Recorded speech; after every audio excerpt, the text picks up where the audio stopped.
Oi, gente, bem-vindo ao meu canal. Meu nome é Daiane Lacerda, do Opa Arquitetura, e hoje eu vou contar alguns perrengues, histórias de obra.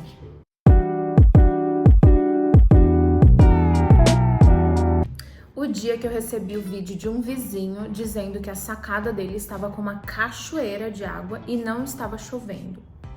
O que aconteceu nesse dia? Na sexta-feira, finalizando o expediente, a equipe que estava trabalhando, encanador e eletricista, deixaram uma torneira pingando e um balde embaixo. Só que eles não levaram em conta que com o tempo, esse balde iria transbordar de água, iria alagar ali a parte da varanda e, decorrente disso, iria para algum lugar. Nesse caso, foi para sacada ali, para o beiral, onde vai para a sacada do apartamento do vizinho. Então, o vídeo que eu recebi tinha uma cachoeira, literalmente, assim, tava muita água, muita água. Eu achei que tivesse estourado um cano no apartamento, fiquei super preocupado. Era uma sexta-feira, umas 10 horas da noite. Fui correndo com meu marido lá, porque eu estava preocupadíssima. Nos quartos a gente tinha piso de madeira, então eu fiquei assim, fui correndo. Era em Perdizes, eu acho que eu cheguei em 20 minutos. E chegando lá, eu vi o balde transbordando de água e a torneira gotejando, assim, bem pouquinho. Ok? Quando eu fui ver, somente na parte da varanda estava molhado, inclusive a gente estava com um papelão ali protegendo o piso existente. Isso fez com que o papelão retesse bastante de água e não deixou a água também ir para a parte dos quartos, porque na varanda tinha uma caída. Mas o susto foi grande, eu achei que o apartamento todo tinha alagado e que tinha destruído os móveis, o piso de madeira. Piso de madeira é um tormento, a gente adora colocar, mas a gente fica extremamente preocupado durante toda a obra, então são 6 meses preocupado com esse piso. O outro caso foi um dia que eu marquei com um pintor em um apartamento pra gente finalizar alguns retoques para entregar a obra pro cliente. Fiquei esperando ele por 3 horas e quando eu abro o Instagram, eu vejo os stories e ele está na praia. Então eu cheguei lá no apartamento, liguei pro pintor, ele falou, não, tô a caminho, tá tudo certo. Quando eu abro lá os stories, depois de 3 horas aguardando, né, peguei o Instagram ali pra dar uma olhada, responder as mensagens, eu vejo os stories do bonito na praia. Liguei pra ele, óbvio que ele não me atendeu, mandei mensagem, óbvio que ele não me respondeu. O que eu tive que fazer? Correndo ali, solicitar outro pintor de emergência para finalizar o serviço, porque o bonito, além de mentir, né, ele poderia ter falado, estou na praia, não vou conseguir ir. Além de mentir, fez eu aguardar ali, sendo que eu poderia resolver a questão ali, o problema. Então esse foi eu fiquei bem brava com esse prestador. Uma outra história foi de um cliente que reformou 5 banheiros e ele queria iluminação de hospital dentro do banheiro. Essa história, o que aconteceu? Fizemos ali a reforma dos 5 banheiros, instalamos a iluminação e as lâmpadas compradas foram de 2.700 e 3.000K, que é uma iluminação mais branco-quente, que a gente fala, é uma iluminação mais confortável, que a gente utiliza mais. Só que depois de ver tudo instalado ali nos banheiros, os 5 banheiros, ele falou, não quero essa iluminação, eu prefiro uma iluminação fria, 4.000K. Inclusive, ele até cogitou colocar 6.000K, mas o tanto que a gente insistiu, eu não faria isso de jeito nenhum. Ele cogitou colocar 6.000K, que é iluminação de farmácia, de hospital. Conseguimos chegar em um consenso 4.000K, mas tivemos que trocar toda a iluminação dos 5 banheiros, isso considerando spot, fita de LED, perfil, tudo. Trocou tudo por 4.000K.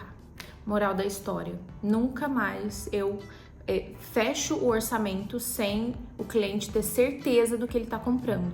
O próximo caso foi da equipe perder todos os metais de um cliente e esses metais foram comprados na Irlanda e não tinha mais à venda no site. O que aconteceu nesse dia?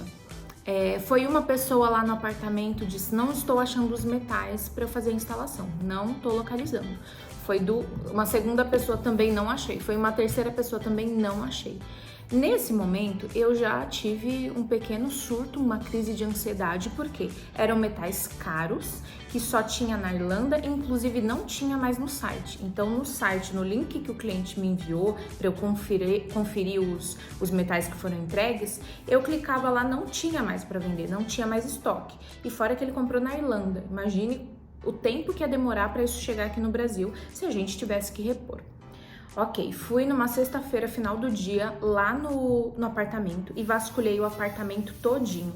Quando eu vejo uma caixa linda, maravilhosa de papelão, que tinha algumas coisas em cima, que era de obra, e embaixo, tinha mais uma camada de papelão, embaixo estavam os metais.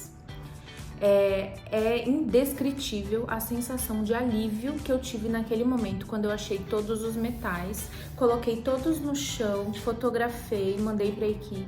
Galera, tá tudo aqui. Em nome de Jesus, vamos instalar esses metais para eles não sumirem.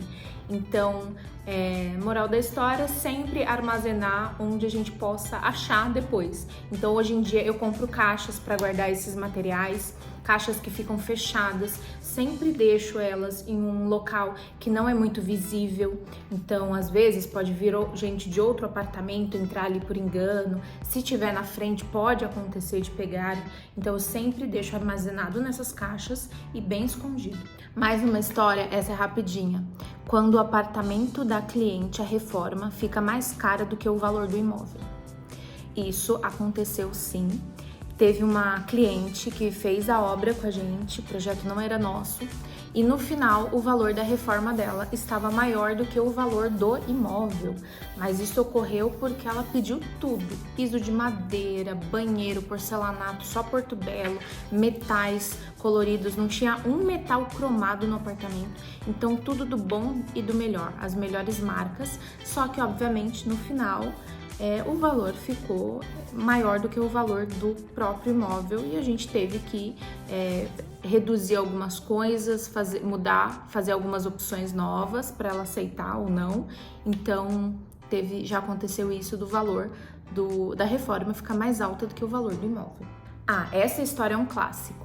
Ser intermediadora entre o cliente e o prestador de serviço ou o fornecedor. Isso é de praxe, até porque gerenciamento de obra é exatamente isso, você fazer essa ponte. Mas nesse caso, foi uma situação um pouco atípica, porque eu estava fazendo uma reunião e de um lado eu recebi um celular, a mensagem do cliente com vários áudios do marceneiro e do outro eu recebia a mensagem do marceneiro com vários áudios do cliente e ambos querendo desistir. Um queria retirar as coisas da obra, o outro queria processar, então tava uma confusão, uma guerra, eu tive que parar tudo, falar não, preciso resolver isso. Mas nesse dia eu me senti uma MacGyver, porque para fazer essa intermediação, foi penoso, porque ambos têm uma personalidade muito forte. Então, para tentar convencê-los a chegar em um consenso e resolver tudo, foi sofrido, mas no final deu tudo certo. Mais uma história, essa provavelmente vai chocar um pouco vocês. O dia que o empreiteiro falou para uma das minhas funcionárias que o lugar dela não era ali na obra. Triste. Nesse dia, eu quis enforcá-lo. Não pude fazer isso, né? Porque senão eu iria perder o meu réu primário. Informou na obra que lugar de arquiteto não era lá na obra, e sim fazendo o projetinho. Isso desestabilizou completamente a pessoa que estava lá na obra dando a orientação para ele, né? A partir daquele momento ficava difícil até mesmo argumentar com ele, perdeu totalmente o respeito. E é uma situação em que é um abuso, né? Onde já se viu o nosso lugar é exatamente lá. A gente tá lá para ajudá-los, né? A arquiteta, a gente sabe fazer projeto muito bem, mas a gente também sabe gerenciar a obra muito bem e acompanhar a obra muito bem.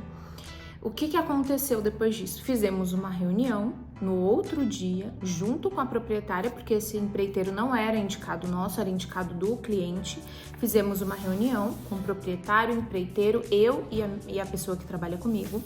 Colocamos todos os pingos nos is. Informamos que Não poderia acontecer aquilo novamente, isso era óbvio, não existe esse... Tudo tem um limite, a gente entende que debates ali acontecem, mas tudo tem um limite. E a partir daquele momento, seria contada uma nova história ali para a obra andar. Porque a gente queria continuar com a cliente, para que ela tivesse o apartamento dela dos sonhos. Ela nos pediu também para continuar, porque sem a gente, assim como sem o empreiteiro, ela não conseguiria fazer. Então, resolvemos a situação, mas confesso que foi um dos episódios mais complicados da minha vida de tomar uma decisão no trabalho, de tomar uma decisão do que fazer. Sair devido a esse desrespeito ou continuar, dar mais uma chance para essa pessoa. Espero que tenham gostado das histórias, curtam, comentem, compartilhem, vão fazer esse canal crescer. Até mais!